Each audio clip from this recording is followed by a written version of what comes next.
ఇది మనకి it's a GPS of a spiritual journey. ఒక జీపీఎస్ ఎలా మనం కారులో ప్రయాణం చేసేటప్పుడు, రోడ్డు మీద ప్రయాణం చేసేటప్పుడు మనం జీపీఎస్ పెట్టుకుంటాం, ఎలక్ట్రానిక్. అది ఎలా చెప్తే అలా మన కారు పోతూ ఉండాలి. ఒక్కోసారి నేను న్యూ జెర్సీ వచ్చినప్పుడల్లా కారులో ప్రయాణం వచ్చినప్పుడు తప్పుతానే ఉంటాను. జీపీఎస్ పెట్టుకుని కూడా తప్పుతూనే ఉంటాను. అయితే దానికి ఎగ్జిట్స్ ఉంటాయి, మళ్ళీ ర్యాంప్స్ ఉంటాయి, యూటర్న్స్ ఉంటాయి, అన్నీ ఉంటాయి. ఈ స్పిరిచువల్ జీపీఎస్ అనే దానికి ఎగ్జిట్స్ ఉంటాయి, ర్యాంప్స్ ఉంటాయి, కానీ యూటర్న్స్ ఉండవు. That is the spiritual GPS. ఈ మొదటి అధ్యాయంలో చాలా క్లుప్తంగా ఉంది.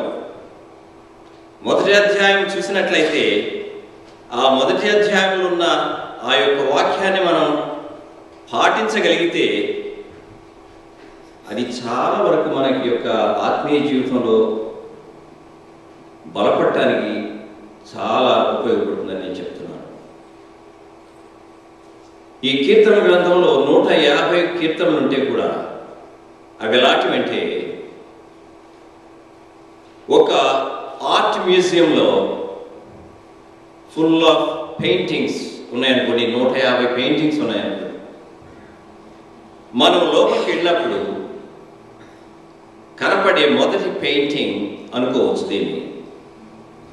ప్రతి పెయింటింగ్లో మనకు విలక్షణమైన విషయాలు మనం గమనిస్తుంటాం. ఒక పెయింటింగ్ చూసినప్పుడు దానిలో ఏదో సంతోషం మనకు కనపడుతూ ఉంటుంది, ఇంకో దానిలో చూసినప్పుడు విచారం వ్యక్తం అవుతూ ఉంటుంది, ఇంకొక పెయింటింగ్లో చూస్తే రౌద్రము వారి కోపము వ్యక్తమవుతూ ఉంటుంది. దేవుని కృపను బట్టి ఈ యొక్క కీర్తనల గ్రంథంలో చూసినట్లయితే కీర్తనకారుడు దావీదు ఈ రాసిన కీర్తనలో అదే విధమైన లక్షణాలు మనకు కనపడుతుంటాయి. కాబట్టి this is like an art museum, the book of songs. మొదటి దానిలో మీరు చూసినట్లయితే 3 విషయాలు ముఖ్యంగా చెప్తుంటారు. ఈ యొక్క కీర్తన గ్రంథంలో చూసినట్లయితే blessings, instructions, commands and warnings, ఈ 4 ముఖ్యంగా ఉంటాయి. ఈ యొక్క కీర్తన గ్రంథంలోనే కాదు, మన యొక్క పరిశుద్ధ గ్రంథంలో మనకు కనపడే బ్లెస్సింగ్స్, ఇన్స్ట్రక్షన్స్ ఉంటాయి, కమాండ్స్ ఉంటాయి, warnings. Warnings are most severe. మనం క్రొత్త సంవత్సరం ఎంటర్ అవ్వబోయే ముందు 31st నైట్ వాచ్ నైట్ సర్వీస్లో ముందుకు వచ్చి మనకు ఒక ఆనవాయితీ ఏంటంటే వెళ్ళి ఆ ప్రామిసెస్ తీసుకోవడం. ప్రామిస్ తీసుకోగానే చూసుకుంటాం ఎలా ఉంది. ప్రామిసెస్ అన్నీ బాగుంటాయి, మీరు గమనించండి, అన్ని ప్రామిసెసే. ప్రామిసెస్ అంటే ఇట్స్ ఫర్ గుడ్, అది.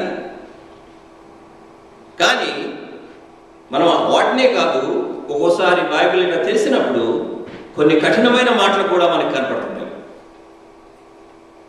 అంటే మనం we like the pills coated with sugar, ఆ స్వీట్గా ఉండేవి మాత్రమే ఇష్టపడుతుంటాం మామూలుగా మనం. కానీ there are some bitter pills which we cannot swallow. అది దేవుని వాక్యంలో మనం చూసినట్లయితే అవి చాలా స్పష్టంగా కనపడతా ఉంటాయి. అందుకని దేవుడు కొన్ని ముఖ్యంగా బ్లెస్సింగ్స్ ఇస్తాడు, మన ఇన్స్ట్రక్షన్స్ ఇస్తాడు, తర్వాత కమాండ్స్ ఉన్నాయి, తర్వాత వార్నింగ్స్ ఉన్నాయి. మనం రోడ్డు మీద నడుస్తుంటే అక్కడ ఉంటుంది కొన్ని వార్నింగ్ సైన్స్ ఉంటాయి. Do not walk. మనం నడుస్తామండి, ఎందుకంటే we may face an accident. Do not walk and do not enter అని ఒక సైన్. దానిలో ఎంటర్ లేదు, దట్స్ అ డెడ్ ఎండ్. తర్వాత డు నాట్ లాయిటర్ అని ఉంటుంది కొన్ని బిల్డింగ్స్ ముందు, అక్కడ తిరుగులాడకూడదు అని. వాటన్నిటిని మనం ఫాలో అవుతుంటాం సాధారణంగా, ఎందుకంటే we get the penalty immediately. దానికి అవి మనం తప్పిదం చేస్తే వాటికి ఇమీడియట్గా పోలీసులు వెనకబట్టమో లేకపోతే టికెట్ రావడమో ఏదో ఒకటి జరుగుతుంటుంది. అందుకని దాని విషయంలో మనం జాగ్రత్తగా ఉంటాం. కానీ దేవుని వాక్యం చెప్పే దానిలో దాన్ని మనం కొద్దిగా అలసత్వం ప్రదర్శిస్తుంటాం, ఎందుకంటే ఆ పనిష్మెంట్ ఇమీడియట్గా వచ్చేది కాదు కాబట్టి. ఇక్కడ చూడండి, 3 ముఖ్యమైన విషయాలు చెప్తున్నాడు. మీరు బైబిల్ మొదటి అధ్యాయం చూసినట్లయితే ఆ 3 చాలా ముఖ్యమైనవి. నేను చాలా దాన్ని కొద్దిగా అది చదివినప్పుడు డీప్గానే కొద్దిగా నేను ఆలోచించినట్లయితే ఆ 3లో మనం ఫాలో కాగలిగితే ఆ స్పిరిచువల్ జీవితానికి చాలండి. స్పిరిచువల్ లైఫ్కి that's more than enough. The 3 things. The first one, do not stand, do not walk in the counsel of ungodly అంటున్నాడు. అది మనం మామూలుగా చదువుతాం కాబట్టి, ప్రతిరోజు చదివేది కాబట్టి మనకు తెలియదు. Do not walk in the council, దుష్టుల ఆలోచన చొప్పున నడువక అంటున్నాడు. మనం ఒక కార్యం చేస్తున్నామంటే దానికి బేసిస్ ఏంటంటే ఆలోచన. ఒక ఆలోచన రాగానే దాన్ని మనం ఎగ్జిక్యూట్ చేయడానికి ట్రై చేస్తుంటాం. ఇక్కడ దేవుడు ఖండితంగా చెప్తున్నాడు ఏంటంటే దుష్టుల ఆలోచన చొప్పున నడువుక. మనం మామూలుగా మనం దుష్టుడు అనగానే మనం ఏమనుకుంటామంటే సైతానుడు అనుకుంటాం. సైతానుడు కాదు, నేను దుష్టుడే. దుష్ట ఆలోచన ఉన్న ప్రతి ఒక్కడు దుష్టుడే. చెడు ఆలోచన ఉన్నవాడు దుష్టుడు. దుష్టుడు అంటే సైతాన్, ఆయన ఎవరో సైతాన్ ఒకడు ఉన్నాడు, మనం కాదు కదా అనుకుంటాను. లేదు, దుష్టుల యొక్క ఆలోచన చొప్పున నడవక. మనం నడుస్తుంటాం, మనుషులతో తిరుగుతూ ఉంటాం. దేవుడు చెప్పేది ఏంటంటే వాడితో నడవద్దు, ప్రక్కన నడవద్దు అని లేదు. వారి యొక్క ఆలోచనల విషయంలో జాగ్రత్తగా ఉండండి అంటున్నాడు. That is the eye opener for a spiritual person. దుష్టుల యొక్క ఆలోచన. అందుకని దేవుడు అంటాడు, నా ఆలోచనలు మీ ఆలోచనలు వంటివి కావు. కాబట్టి మనం ఆలోచించే ప్రతిదీ కూడా ఆలోచించి సొంతగా దేవునితో మనం ఆలోచించి దేవుణ్ణి అడిగి దాని విషయంలో మనం ముందుకు సాగడం అనేది ఒక క్రైస్తవ విశ్వాస యొక్క ప్రథమ కర్తవ్యం.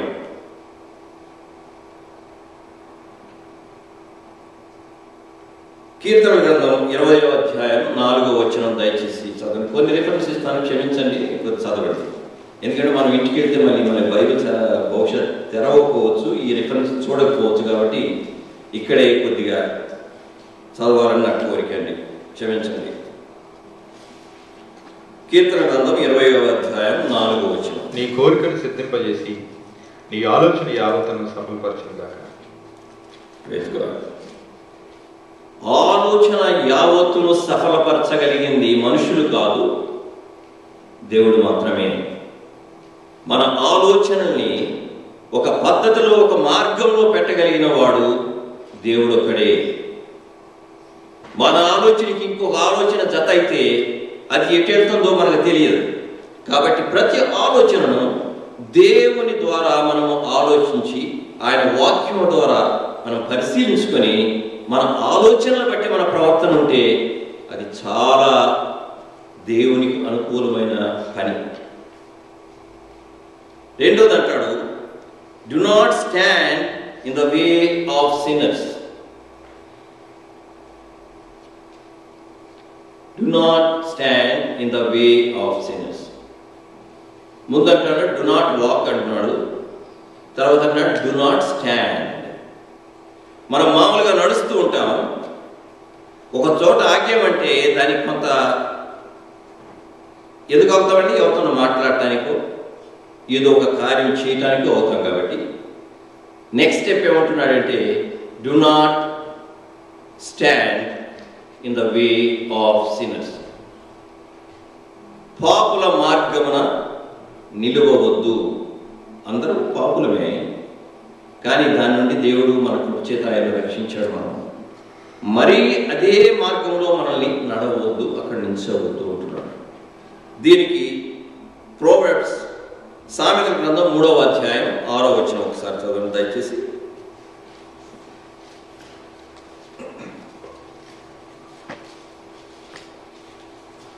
నా కుమారుడా, నీ చెలికాని చేత చిక్కపడితివి. నీవు త్వరపడి వెళ్ళి విడిచిపెట్టమని నీ చెలికాని బలవంతం చేయి. ఇలాగ చేసి తప్పించుకున్నాను. చూడండి,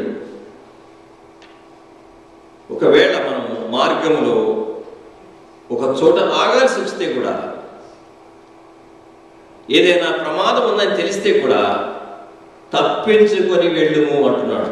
do not stand in the వే.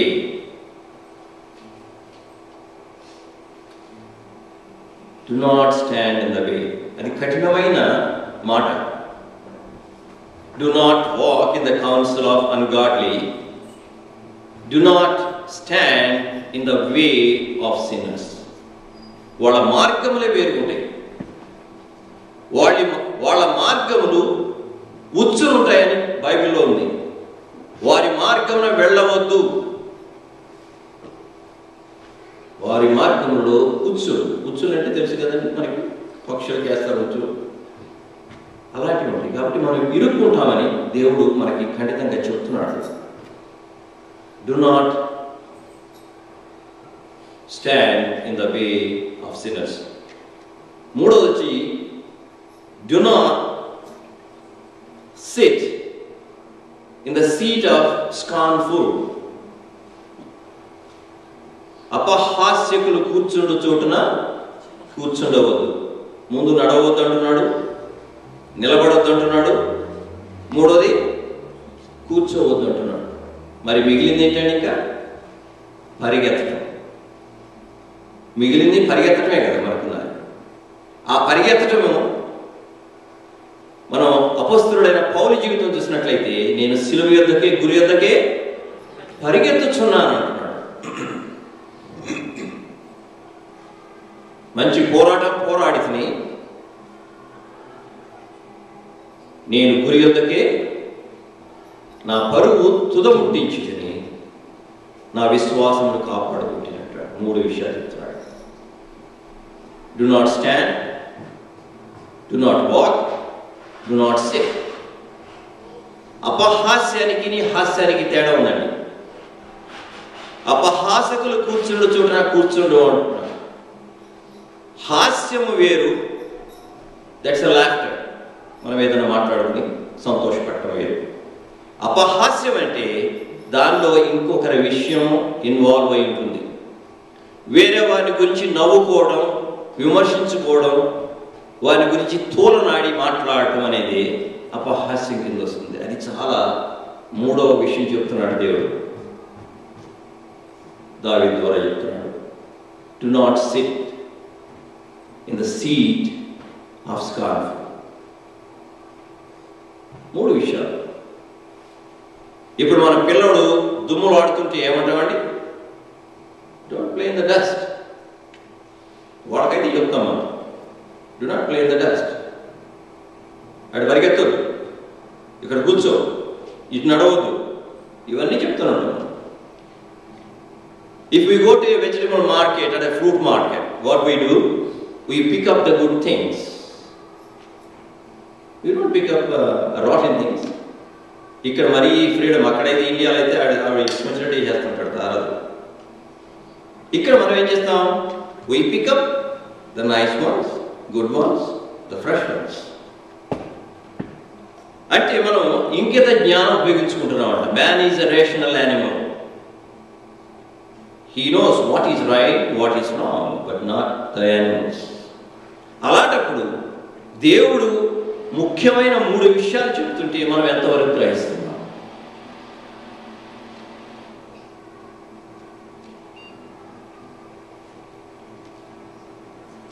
కీర్తన గ్రంథం 37వ అధ్యాయం 23వ వచనం ఒకసారి చదవండి.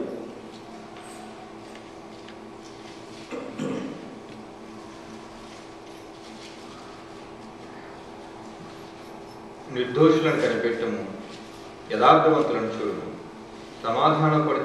సమాధానపరచు వారి సంతతి నిలుచును గాని. 23.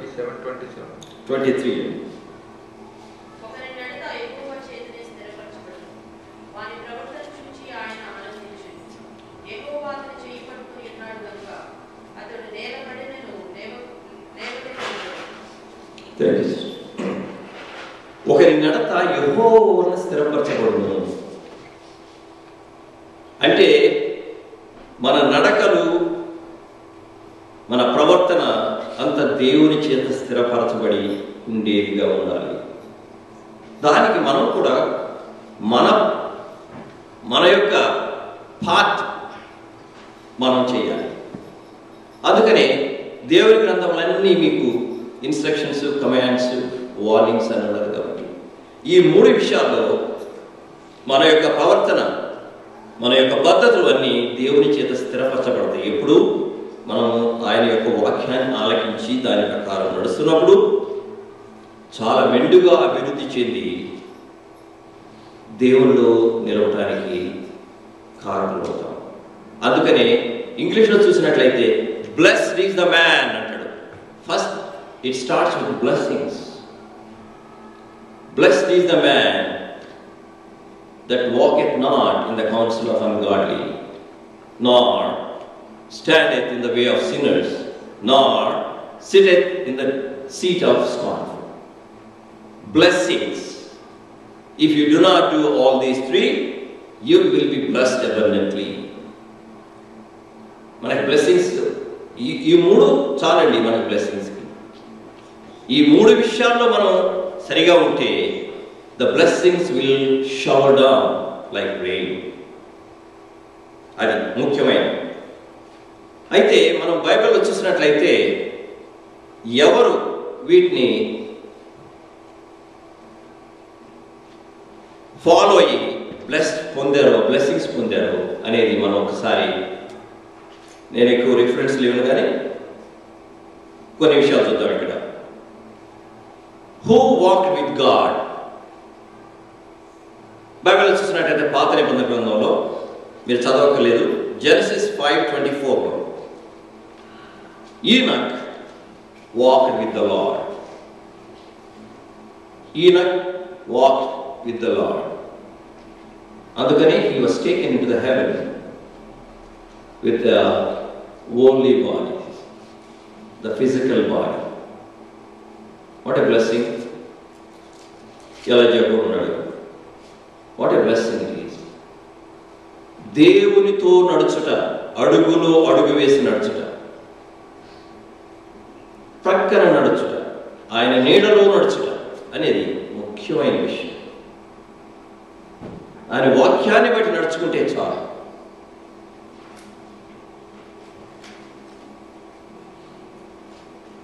If you see Noah, Genesis 6:9 చదవండి దయచేసి ఒకసారి. ఆదికాండం 6వ అధ్యాయం 9వ వచనం. నోవహు వంశావళిదే.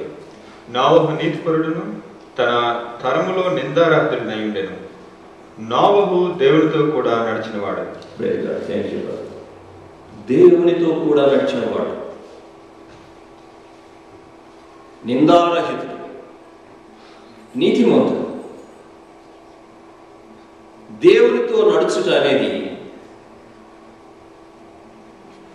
ఆ నోహకే సాధ్యమైంది, ఆ ఈనోకే సాధ్యమైంది.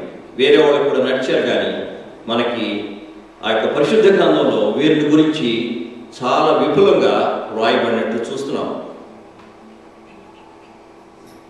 దావీదు విషయం కూడా చూస్తే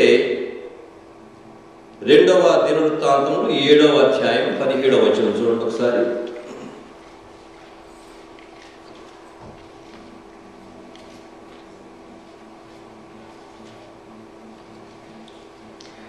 నీ తండ్రి అయిన దావీదు నడిచినట్లుగా నీవును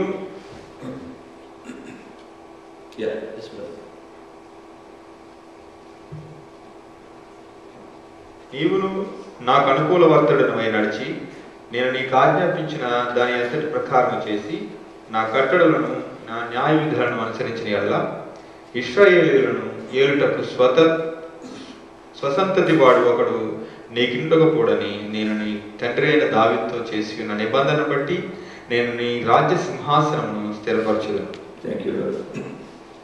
మనం దావీదు అంటే ముఖ్యంగా మనకు ఆ దావీదు యొక్క పాపం గుర్తొస్తుంది కాబట్టి మనం దావీదు అంటే పాపం చేశాడు అనేది ఒకటి మనసులో మనకుంది. ఆ పాపము తప్ప దావీదు వేరే పాపం చేయలేదని దినవృత్తాంతముల గ్రంథంలో లేదు. ఆ ఒక్క పాపం బేత్షెబాతో చేసింది తప్ప ఇంకొక పాపం ఆయన చేయలేదు అనేది ఖండితంగా చక్కగా క్లియర్గా దేవుని గ్రంథంలో ఉంది. అయితే ఆయన హృదయానుసారుడుగా ఎదిగాడంటే దేవునిలో నడిచాడు కాబట్టి ఆయన హృదయానుసారుడుగా దేవునికి ఉన్నాడు. అందుకని సొలొమోను చెప్తున్నాడు అనమాట, నీవు మీ తండ్రి వలె నీవు నడిచినట్లయితే, ఎందుకంటే తండ్రి దేవునితో నడిచాడు కాబట్టి నీవు కూడా దేవునితో నడిచినట్లయితే నీవు ఈ విధంగా ఆశీర్వదింపబడతావు. You will be blessed abundantly if you walk the way your father David walked in my law అని చెప్తున్నాడు. అయితే రెండోది చూసినట్లయితే who stood in the presence of God, who stood in the presence of God? Abraham. Abraham, when he was waiting at the tent, God appeared at the time of Sodom and Gomorrah destruction. Then he stood in front of God. దేవుని యొక్క సముఖములో నిలబడి ఉండుట అనేది ముఖ్యం. మనం ప్రార్థన చేసేటప్పుడు, ఆలయానికి వచ్చినప్పుడు, నీవు దేవుని ఆలయమునకు వెళ్ళినప్పుడు నీ ప్రవర్తన జాగ్రత్తగా చెప్పండి చూచుకొనవలెను. చాలా భయభక్తులతో రావాలండి. ఇండలో ఉన్నట్టు బయట పనుల దగ్గర ఉన్నట్టు కాదు. దేవుని ఆలయం వచ్చేటప్పుడు చాలా ఖండితంగా చెప్తున్నాడు, దేవుని ఆలయమునకు వచ్చినప్పుడు నీవు నీ ప్రవర్తన జాగ్రత్తగా చూచుకోవలెను. ఈయన అబ్రహాం దేవుని ఎదుట నిలబడి ఉన్నట్టు చూస్తున్నాం. అయితే ఇంకొక క్రొత్త విషయం ఏంటంటే, మొదటి రాజుల గ్రంథం 22-21 చదవండి ఒకసారి.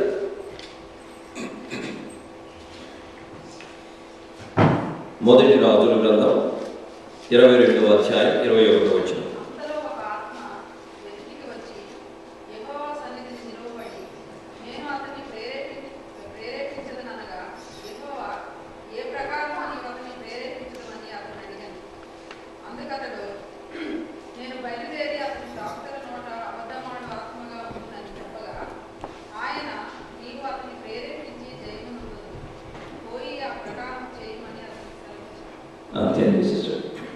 ఇక్కడ మనుషులే కాదు దేవుని సన్నిధిలో ఉన్నారు.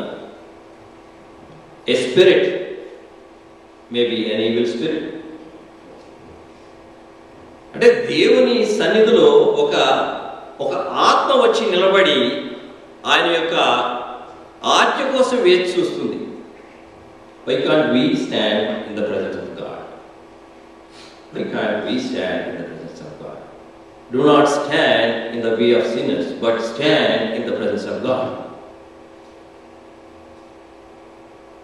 Do not walk in the counsel of ungodly, but walk in the way of the Lord.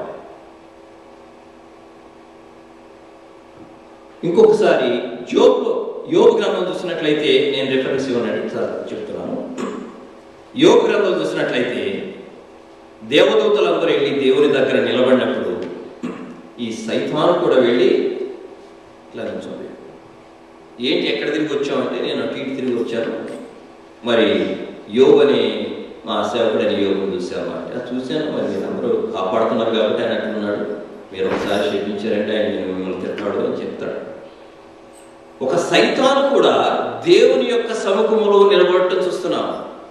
ఒక స్పిరిట్ కూడా దేవుని యొక్క సముఖంలో దేవుని యొక్క ముందు నిలబడటం చూస్తున్నాం. మనకి ఇక్కడ దేవుడు ఏం చెప్తున్నాడంటే, వారితో నిలబడవద్దు, దేవుని సన్నిధిలో నిలబడు అంటున్నాడు. మూడోది చూసినట్లయితే who sat before God or in the presence of God అని చూసినట్లయితే అబ్రహాం చూడండి ఒకసారి, ఆదికాండం 18వ అధ్యాయం 1వ వచనం. నేను ఎక్కువ రిఫరెన్స్ ఇస్తున్నాను, క్షమించండి ఒకసారి. ఆదికాండం 18వ అధ్యాయం 1వ వచనం చూడండి. మరియు మమ్రే దగ్గర ఉన్న సింధూర వనములో అబ్రహాము ఎండవేళ గుడారపు ద్వారమందు కూర్చుని ఉన్నప్పుడు యెహోవా అతనికి కనబడెను.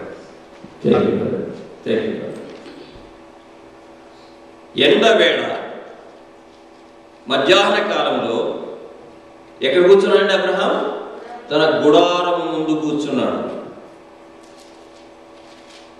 నీ గుడారం ముందు నువ్వు కూర్చోవాలి, నీ ఇంట్లో నువ్వు కూర్చోవాలి. ఎక్కడో కూర్చోవడం కాదు, వేరే వేరే స్థలాలు ఎక్కడ పెట్టి అక్కడ కూర్చోవడం కాదు. ఎండవేళ అబ్రహాము గుడారము ముందు కూర్చొని ఉండేది. లోతును చూసినట్లయితే ఎక్కడున్నాడు చూస్తారా మీరు? అది చూడండి, అది కూడా జెనసిస్ 19 చాప్టర్ 1st వర్స్.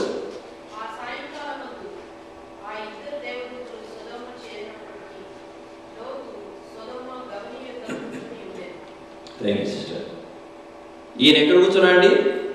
గవిని యొద్ద కూర్చున్నాడు. అక్కడ పెద్దవాళ్ళము ఊర్లో చూస్తుంటాం, పల్లెటూరులో ఒక చెట్టు ఉంటుంది, దాని చుట్టూ ఒక ప్రహరీ ఇలా కట్టి ఉంటుంది, ప్లాట్ఫామ్ లాగా. అక్కడ కూర్చొని వీళ్ళు లాక్కుంటూ మాట్లాడుకుంటూ ఏదో వాక్కుంటూ కూర్చుంటారు. అబ్రహాం అయితే తన యొక్క గుడారం ముందు కూర్చొని ఉండేను. He was expecting God to be there. లోత్ అయితే ఆ యొక్క ఊరి గవిని యొద్ద కూర్చొని ఉండేను. ఎంత డిఫరెన్స్ చూసారా? దేవుని సన్నిధిలో కూర్చొని ఉండుట, మోకరించి ప్రార్థన చేయుట, ఆయన సన్నిధిలో గడిపి ఉండుట అనేది మనం చూస్తున్నాం. Do not sit in the seat of scornful, but sit in the presence of the Lord. The last reference, I promise you. 2 Samuel 7th chapter 18th verse.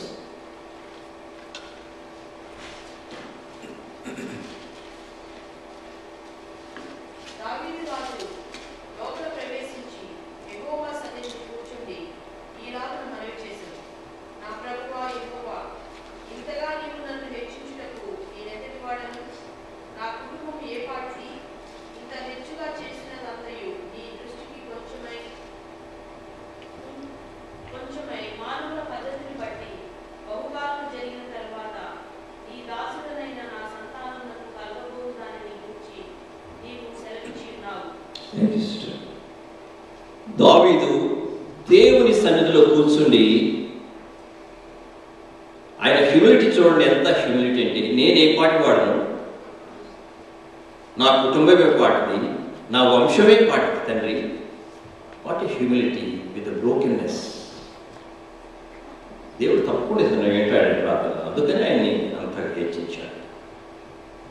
ఆయన జీవితంలో ఎన్ని తుఫాన్లు వచ్చినప్పటికీ, ఎంతమంది విరోధులు ఉన్నప్పటికీ, ఎన్ని ఆటంకములు కలిగినప్పటికీ, ప్రతిసారి హీ వాజ్ లైక్ రన్నింగ్. ఒక జంతువు వెనకాల పురుడు ఏమైనా పడితే పరిగెత్తునే ఉంటుంది. ఆ విధంగా దావీదు జీవితం. అందుకని he lived only 70 years, that's all. At the age of 30 he became a king. He ruled for 40 years. చాలా తక్కువ జీవితం. ఎందుకంటే ఎన్ని కష్టాలు పడి కూడా దేవునిలో నడిచాడు. దేవునికి చాలా హృదయానుసారుడుగా బ్రతికినట్టు మనం చూస్తున్నాం. నేనెంతటి వాడను, ఆయన ఎక్కడ కూర్చున్నాడు? దేవుని ఆలయములకు వెళుదామని మనుషులు నాతో అనినప్పుడు నేను సంతోషించుతుని అంటాడు. దేవుని ఆలయం అంటే, దేవుని సన్నిధి అంటే దావీదుకున్నంత ఆ యొక్క కోరిక వేరే వాళ్ళు మనం చూడలేదు, క్లియర్గా రాస్తుంది. కాబట్టి ఇక్కడ దావీదు ఆ విధంగా దేవుని సన్నిధిలో కూర్చొని తనంతా విచారించుకుంటూ తగ్గించుకుంటూ ప్రార్థన చేసినట్టు చూస్తున్నాం. ఈ వ్యక్తులందరూ ఆ విధంగా దేవునితో నడిచి దేవుని సన్నిధిలో నిలబడి దేవుని సన్నిధిలో కూర్చొని ఉండబట్టి వారు అంత అధికముగా వారు ఆశీర్వదింపబడినారనేది నేను చెప్తున్నాను. అయితే అంటాడు, ఇలా చేయకపోతే దేవుడు ఏ విధంగా ఆశీర్వదిస్తాడంట? He will be like a tree planted by the river side.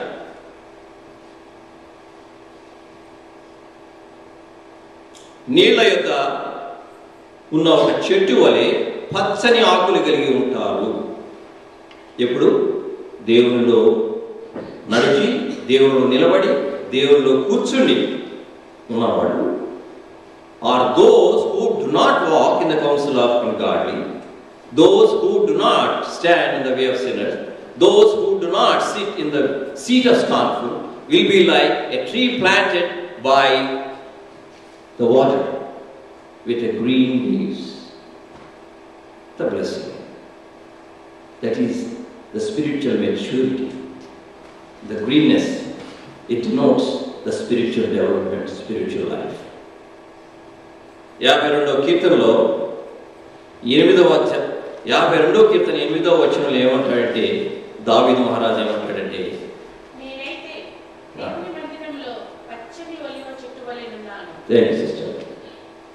దేవుని మందిరంలో పచ్చని ఒలీవ చెట్టు వలె ఉన్నానని ఎంత కాన్ఫిడెంట్గా చెప్తున్నాడండి, ఎంత విశ్వాసంతో చెప్తున్నాడండి. అదే ఈ చెట్టు, ఈ నీటి ఓరను నాటబడిన చెట్టు వలె, ఆకువాడక తన కాలమందు ఫలమిచ్చు చెట్టు వలె ఉన్నాడని చెప్పారు. కాబట్టి మొదటి కీర్తన గ్రంథం అదే చెట్టు ఈ దావీదు. దానికి ముందు 7వ వచనంలో ఇంకొక చెట్టును గురించి చెప్పాడు.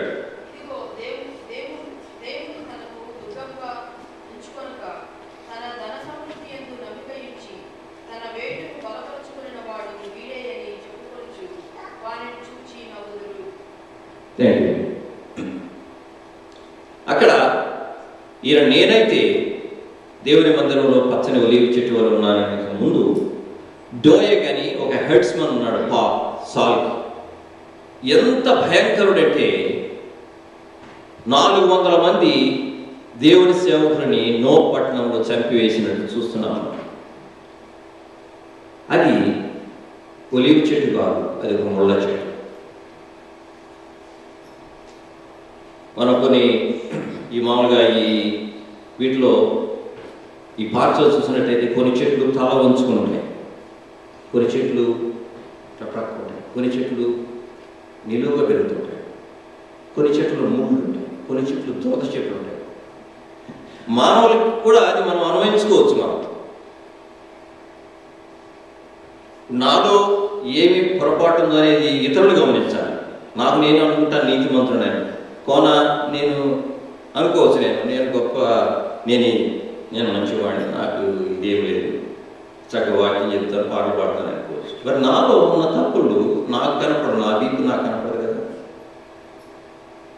కాబట్టి మనల్ని మనం పరీక్షించుకొని ఈ విధంగా దేవునిలో నడిచి దేవునిలో కూర్చొని దేవునిలో నిలబడి మనం మన యొక్క ఆధ్యాత్మిక జీవితంలో ముందుకు సాగాలని కోరబడుచున్నాము. ఈ చెట్టు అనేది ఒక క్రైస్తవ విశ్వాసి గుర్తుగా ఉంటుంది. ఆ యొక్క చెట్టుకు ఉన్న లక్షణాలు ఏంటంటే, ఆహారం ఇచ్చే చెట్టు, ఆహ్లాదం ఇచ్చే చెట్టు, ఆతిథ్యం ఇచ్చే చెట్టు. చెట్టు దగ్గర ఆహారం దొరుకుతుంది మనకి. ఆహ్లాదం అంటే చాలా ప్లెజెంట్గా ఉంటుంది నీళ్ళలో కూర్చుంటే. తర్వాత అవి చెట్టు కొన్ని పక్షులకు మనుషులకు కూడా ఆతిథ్యం ఇచ్చాయి. అదే క్రైస్తవ విశ్వాసిగా మనం కూడా దేవుని యొక్క వాక్యాన్ని పంచిపెట్టేవారిగా ఉండాలి. అది ఆహారం. ఇతరులకు ఆతిథ్యం ఇచ్చేవారిగా ఉండాలి. మన యొక్క జీవితం ఇతరులకు ఆహ్లాదకరంగా చూసేవారికి మంచిగా ఉండేటట్టుగా మన జీవితాలు ఉండాలని దేవుని పేర మనం కోరపడుచున్నాం. దేవుడు నాకు ఇచ్చిన తలుపులకు వందనాలు. మీ అందరికి మరొకసారి వందనాలు చెల్లిస్తూ చిన్న ప్రార్థనతో కృపా కనికరములో తండ్రి, నమ్మకమైన దేవానికి వందనాలు చెల్లిస్తున్నాం తండ్రి. మేమేమై ఉన్నామో నీ కృప, నీ దయ, నీవు ప్రభా, నీవు చెప్పు విషయములు చాలా చిన్నవిగా ఉంటాయి నాయన. అవి మాకు కొన్ని అగోచరములుగా ఉంటాయి, మా ఊహకు అందమైన కనుక మాకు మా యొక్క ఆత్మీయ నేత్రం తెరచాలంటే ప్రతి వాక్యం ద్వారా మేము బలం నుండి ముందుకు సాగుతూ సహాయం చేయండి. దుష్టుల ఆలోచన చొప్పునడుక, పాపుల మార్గంలోక, అపహాస్యకులు కూర్చుండగా యెహోవా ధర్మశాస్త్రమునందు ఆనందించుతూ దివారాత్రము దాన్ని ధ్యానించి ఫలించేది చెట్టు వలె ఉండటం మాకు సహాయం చేయమని ప్రభావ వచ్చిన ప్రతి ఒక్క బిడ్డను మీరు పేరు పేరు ఆశీర్వదించండి, కుటుంబంలో ఆశీర్వదించండి, బలపరచండి. రాలేకపోయిన బిడ్డలందరినీ మరొకసారి తీసుకురండి. ఈ దినం మీకు అప్పచెప్పుకున్నాను. ఈ దినంలో మీరు ఘనత పొందినందుకు వందనాలు చేస్తూ బలహీనను కూడా మీ సేవలో మరి ఎక్కువగా బలంగా వాడుకోవాలని ప్రార్థిస్తూ యేసు నామములో అడుగుచున్నాము తండ్రి.